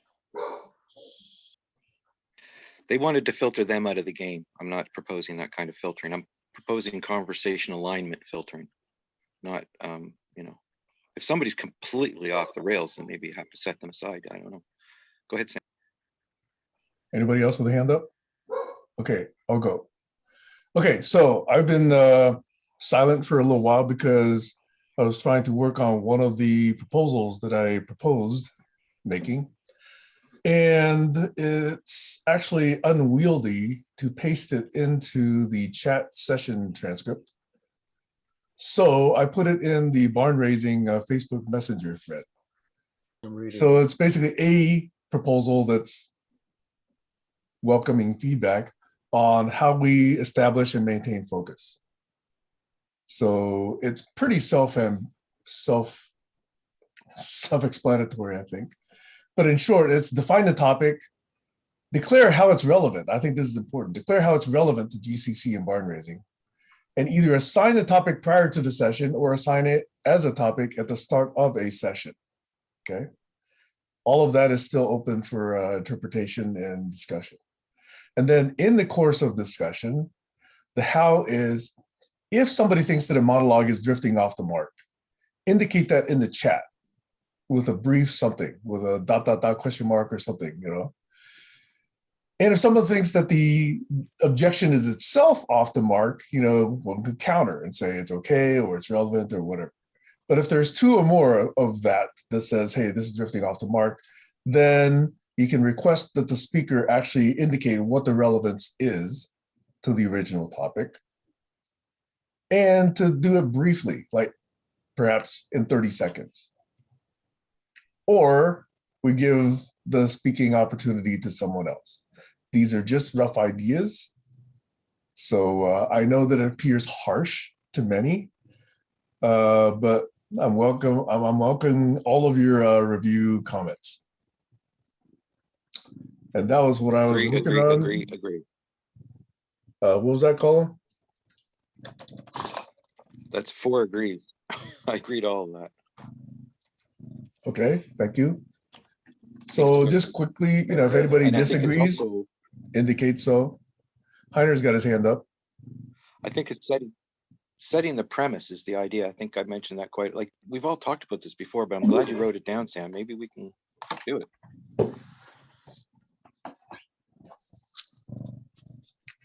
Please, Heiner, you got your voice yet?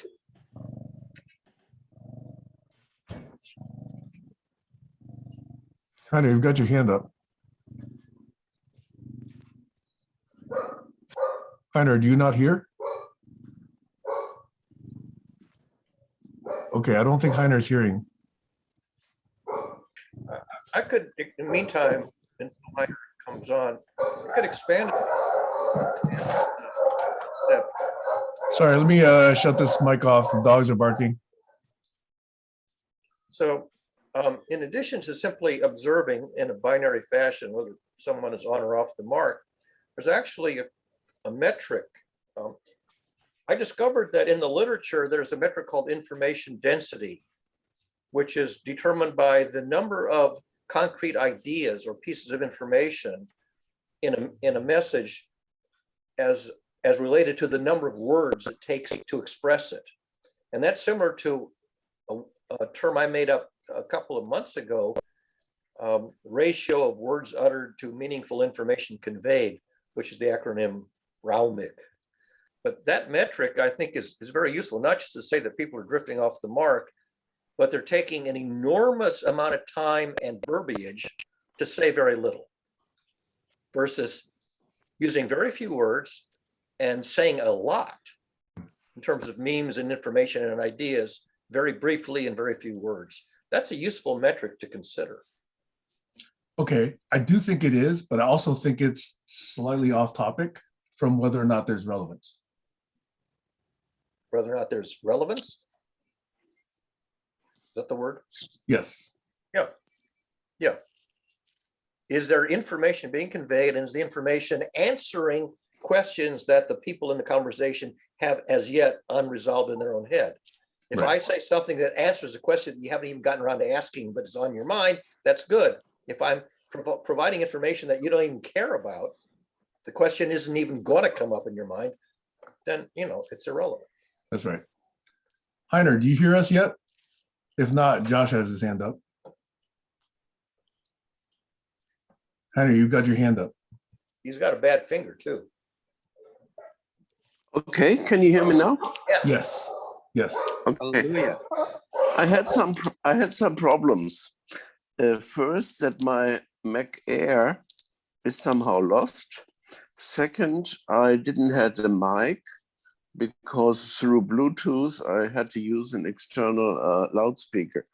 But I find this conversation very revealing and very important and appealing or thrilling, but it shows me a lot. You see, here we are with the people who pushed the Talanoa process. Some of you people know what that is, the traditional way of handling conversations, where the best meeting is when nobody speaks. And here, I think we have done in 2-3 years, GCC, a lot of progress, but we are still in a very old mold. So when the moderator is not there, we should actually take the session and see who was speaking how many minutes, that we really come to the essential issues of quality and diversity. And this is what John Warfield called spread think. And he developed this group think and all these issues. So you see, also my accu is down, so I have to shut up. But I see a lot of progress and a lot of learning being done here. But everybody should really see when to speak up and not to intervene whenever he wants to, because we get a lot of noise and we cannot focus, and people who might have something to say are somehow silenced because always there is noise, noise, noise, talk, talk, talk. And maybe I'm a little bit sensitive now, experiencing this here the last week or even 10 days. I'm getting hypersensitive and hypercritical. So please excuse anyone who feels concerned or what I say, but please be aware of the time you use and not intervene immediately. And please have us sometimes a few minutes with silence to really focus and not jump and really confuse people. Thank you. I think I have now to run for a battery.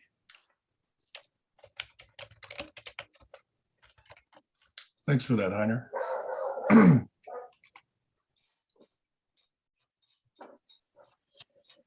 Josh, was your hand up? Yeah, I was just gonna say, Heiner, if you see Moran Sol from Israel, say hello for me at the COP. She's working with the Brazilian people. Yes, I think I heard his name, but I don't even know how to find him and how his name's spelled. It's a good idea. And we do a very big thing on December 8th. Please note it. Okay, and it's a woman. Her name is Moran, Moran. She's been in a few GCC conversations. Please just type. I will. I thought you were talking about the guy who wrote *Sapiens*.